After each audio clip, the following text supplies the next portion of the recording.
Ahimsa.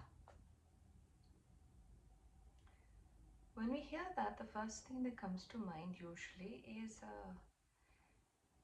hitting another person, injuring another person, fighting with another person, saying something very bad, so on and so forth.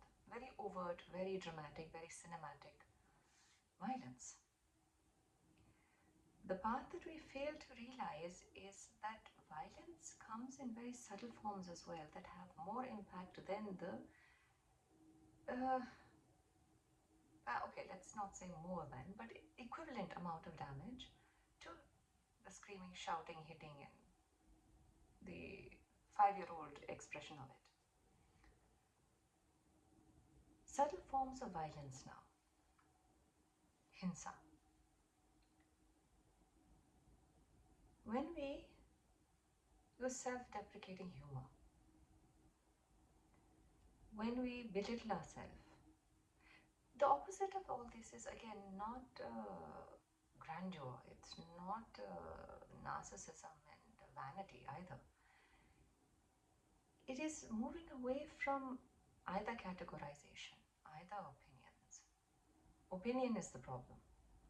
As soon as we have a take on something, including ourselves, things go into a different realm. That does not mean not see and not be aware of what is helpful and not helpful. The perspective of what exactly is good and bad, right and wrong, helpful and unhelpful, is not the same broad strokes as what the mind usually does. Society-wise, since childhood, as we grow up, there are certain broad strokes in which we categorize good, bad, ugly, right, wrong. The categories are a bit more fine-tuned than that. So likewise now, when we're saying that, why would they want to hire me? I'm not, useful of in any way, shape or form. I think it's just stating a fact. It is not. On the other hand, if we're not qualified for something and we know for a fact that they require that and we do not match that requirement, then that is fact, that is fine. But as soon as we have a feeling of, no matter how small, of that feeling of less, that qualification I don't have, or that requirement I'm not able to meet, or that checklist I have not done. Once you go into that range, that is also a type of violence. Very subtle. Things are never on and off. They're not 0 or 100. There's 0, 1, 2, 3, 4, all the way through to the 100. So likewise in potency, in degrees, in how much force and how much velocity and so forth, momentum, density, there are degrees to the amount of violence that we use in our life. Let's say we forget our keys or we lock them inside the car or the house. And they say, how stupid of me, what was I thinking? That is violence also. Why stupid? What were you thinking? You were thinking something else. That part is obvious. Now, the thought is now how to retrieve back the keys. And keeping the mind calm enough so that we remember next time. That simply is an indication that we are preoccupied. We have too many thoughts in our head. We are not calm right now. We are not in a state of center, equilibrium. Now the counter question the mind will throw out quickly is, so I'm supposed to be peace, calm and centered every single time, no matter what, no matter regardless of deadline, regardless of traffic, regardless anything. We will not be that initially. And even afterwards also. But as soon as we have realized that we have deviated, the idea is to come right back. We've boarded the wrong train. Get off at the first stop. Otherwise the return will be more expensive the longer we stay in. Correct? This is a Churawa saying. But it makes complete sense. So as soon as we catch a wrong thought process, a wrong algorithm, wrong in the sense it is not beneficial, it is not helpful. It caused us to forget our keys. It caused us to burn something. It caused us to miss something. Or miss something is not exactly a good one, because sometimes we miss things for a good reason. But the mind is very hypercritical and saying, you missed this, so something wrong you've done. So not necessarily. Things happen for a reason. That too also, to be able to pull back and see whether what happened was actually a blessing in disguise, or what exactly is playing out. Not everything that plays out in a particular way has the same meaning. For example, now, forgetting the keys in the house now, and the door shutting, and now all of a sudden you realize, oh, you can't start your car, now you can't drive. Now what to do? Now you have to wait, you have to call the locksmith, you have to have that open. A full delay has happened. In between, now you find out that that same transportation you were going to meet, or that same area you were going to cross, or this and the other thing, heaven forbid something went wrong there. And because of your delay,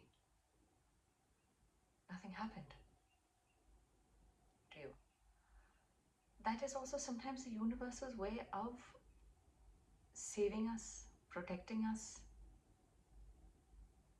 getting us to pay attention to certain things. So the same exact thing, it could be that our mind was too much occupied with nonsense. It could be that we were stressing. It could be a health issue. It could be several things. The key is to pay attention. But how do we pay attention when we're on autopilot? Autopilot is the root cause of everything. All the nonsense and all the grief and our misery that we have.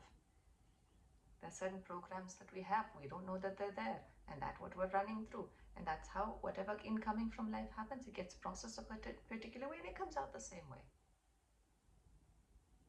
Relationship not happening. Either other person is problem or I am the problem or something. It is still violence. If you're doing this, it is still violence. If you're doing this, it is still violence. ये तो है ही नहीं ना. It is better to do this than it is to do that. But we need to see what that is, and we need to see what this is.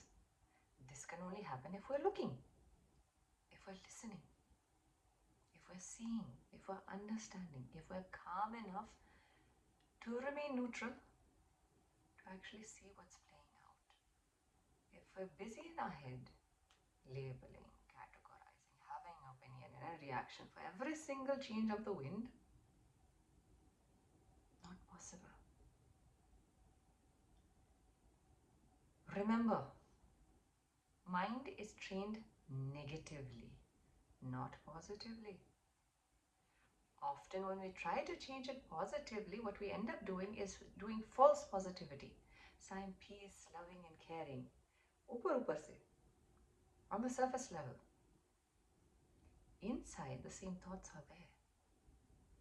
I am peaceful, I am peaceful, I am peaceful, but I want to kill that person, I am peaceful. No. I want to kill the person is what's going. I am peaceful is also shooting out with daggers.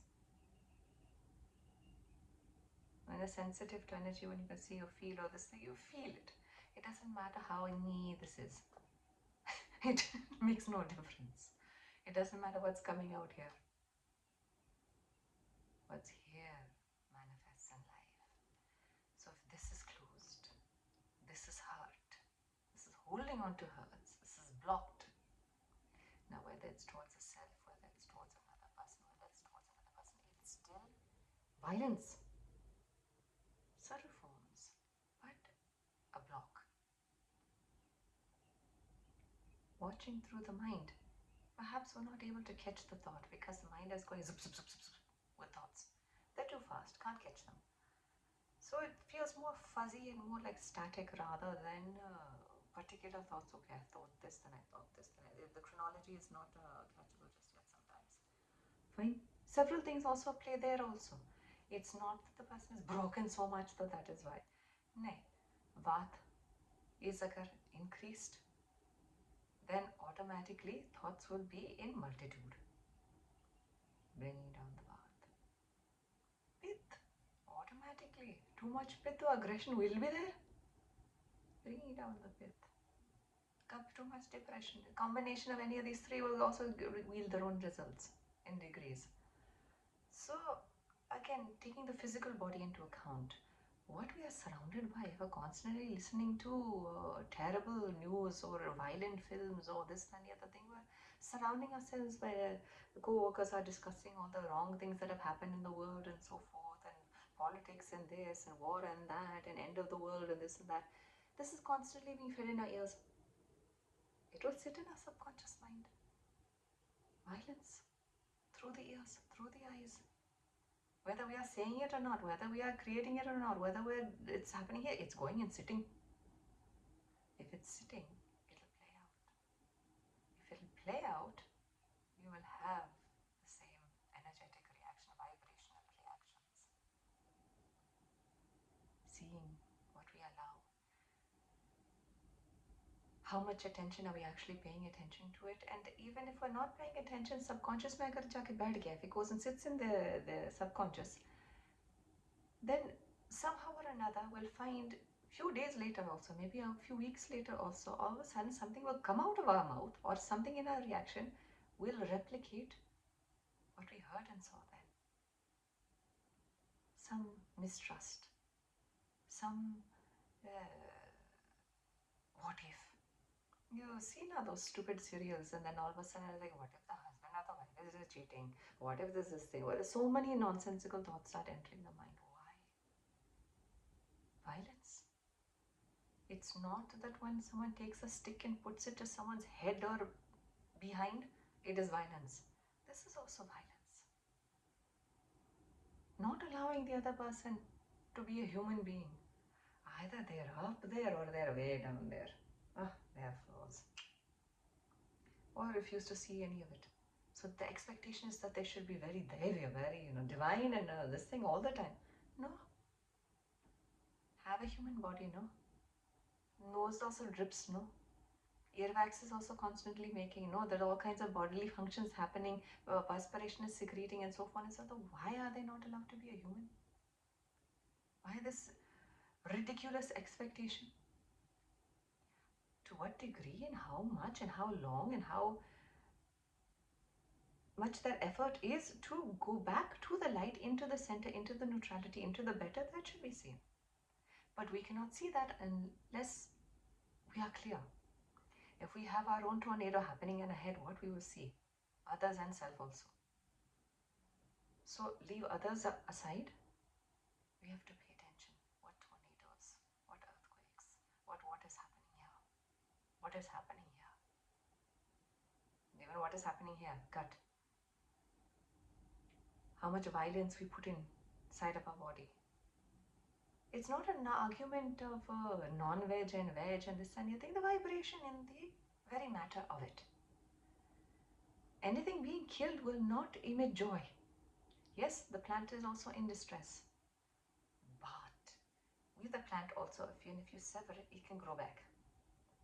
That is not the case with the other animals. You sever its head, it's not going to grow back. You sever its arm or its leg or its wing or whatever it is, it's not going to happen. It is gone. And then the emotions, the attachments, and again the psychological and emotional range of those are a little bit closer to humans. They have attachments, they have certain thoughts and so forth. We might not see them, we just see them as walking objects, but that is not the case. Plants also have emotions, of course, they do. But there's a higher vibration to them, and with that, if there's a higher vibration, there's a higher forgiveness also. Higher forgiveness, the amount of sunlight that's taken in, many different things on many different levels. Experience it, you will come to know the difference. It is for this reason also, with Jainism also, they take it a little bit higher up notch, and where like enjoying, I think, Paryushan and so forth. Again, live vegetables are not taken, kathor is taken, the dals and so forth, grains and so forth are taken only. So it's just to reduce the amount of violence as much as possible. Fruit, best. So you're not cutting the plant also. Yes, you're cutting a bit of it, but it falls off or it gets picked off or something of the sort. So many different things, but if not cut out completely, reduce. Violence is everywhere. Stepping on ants, doing a worms, all those other things, chasing birds, all these things that we mindlessly do. बच्चे आगे परेशान करे, इसको हड़का दिया, भगा दिया, the child comes, we scold them and send them off and so forth. So these type of things, it's still violence, irritation, stress. Boss ने ये बोल दिया, why did the boss say this? Why did the employee not do their work? What have I explained them? They still don't understand. How stupid am I? How stupid am I? I did not understand what the brief was. Blah, blah, blah. Road rage. So many ways, so many places. Now you say, okay, then we cannot live only. Sit in one room, sit in a closet, and do not speak to anybody, do not do anything. No. That is not required.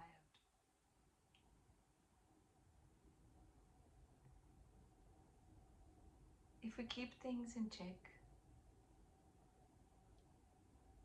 simply, much is not required. Mind will tell you otherwise.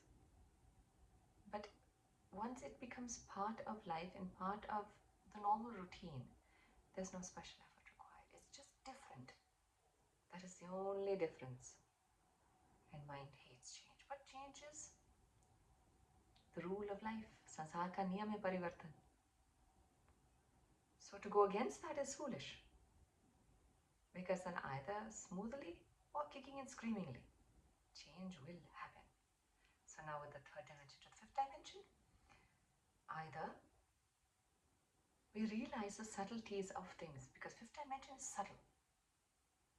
Not the subtlest, but it is much more subtle than the third dimension. A lot more information. 2 dimensions more. It's not separate dimensions. On the third, you're taking on fourth also, you're taking on fifth also. So there are 2 more dimensions added that you must function in. So we have to see things in their multiplicity. We have to see ourselves in the multiplicity. We cannot just see food as just food. It's just, it either tastes good or it doesn't. It's either spoiled or not. Maybe it has nutrients or it doesn't. There's the emotions behind it, there's the vibrations behind it, there's the freshness. There's many things to it. Same thing with sound, the effects on the cells, words. The whole water experiment now from the Japanese scientists. You say positive words and the cellular crystals formation, the formation is different. You say negative formation is not even a formation only. So the same effect has on our cells. Same thing happens in our body. Same thing happens in our environment, in the plants, in the pets, in the everything, the walls. Curse a house, it will fall eventually. Too much fighting, too much this thing and that is not going to sustain. Have a house where the vibrations are positive. Things are pleasant. It will sustain longer. Multidimensionality. Rishta. Okay, you have to do this, checklist. I must do this, checklist. Third dimension. Checklist, third dimension. Am I doing that checklist with happiness? Or am I doing it with stress and with resentment? Is the other person also? Is this what even matching 2 personality and 2 tendencies on this and the other thing? What if I'm not good at cooking and I'm better at gardening? Or vice versa for the male. So it's seeing things for more what they are, working towards the strengths and improving on the weaknesses. This is also comes under non-violence. Allowing. Is the body in pain when I'm trying to do something? If so, now how can I help this body become well again? Not curse it. It's become old and now it does not work and this and the other thing and blah, blah, blah, blah. Have we helped it? Have we taken care of it? Have we oiled it when needed? Have we given it the proper nutrition it requires? Same thing with the mind. I'm forgetting, I'm not remembering, I'm not able to come up with a word, I can't think clearly, I can't listen. Have we kept this clean and nice and been kind enough to take care of the mind? Or have we been violent with it? The heart. How brutal we are. Have we not been violent with it? It's saying, oh God, I trusted and then now, trust got broken, I loved and it's gone. And this is also violence. You're blaming the other person in the situation. Whether the person's intent was wrong or right, we cannot judge, we don't know. Whatever was happening in their life, whatever the karmic balance, whatever the karmic play out was written there, we don't remember. So blame, irritation, resentment, revenge, all this nonsense that we keep in the heart, this is full of violence. Violence root is here, nowhere else. You can't trust people nowadays, they have become this, they have become that. Be aware, but don't say don't trust. Don't say, I have trust and now I'm suffering because of it. No, don't do that. You have to trust, and we do. Whether we like it, whether we don't like it. We trust that the water that comes into the house is usable. We trust that the electricity that comes in the house is workable, that the wiring and so forth is done properly. We trust that the building we are sitting in, that the walls are made correctly, that they're not going to fall over on our head. The floor will not cave in. We are trusting that somehow or another the government is running. We are trusting that somehow that the food chain is coming. We are trusting that somehow they are grown properly. We are trusting everything. Because there's no other way of living. So having to trust and then resenting that is violence. That is creating a friction here. The heart doesn't know whether to open or to close. I have to trust, but I'm going to look very cynically and skeptically at you. No. Trust. Sometimes trust gets broken. A lot of times it doesn't. The trust broken is much louder. All the other times that the trust does not get broken, it is silent. Because we are continuously trusting. Nothing has changed. Nothing has caught our attention. Nothing is the disruption has caught our attention. So it fills the screen. It is where the drama is. It is where the plot twist is. But the things that are constant and sustaining for years online, we don't notice because it's status quo. But that is what runs life. We are trusting that our organs are working. We are trusting that the divine has our best interest in their life. And those of us that believe otherwise, when we get over our mind, you will see that that is not the case. So in short, little briefing on violence and non-violence.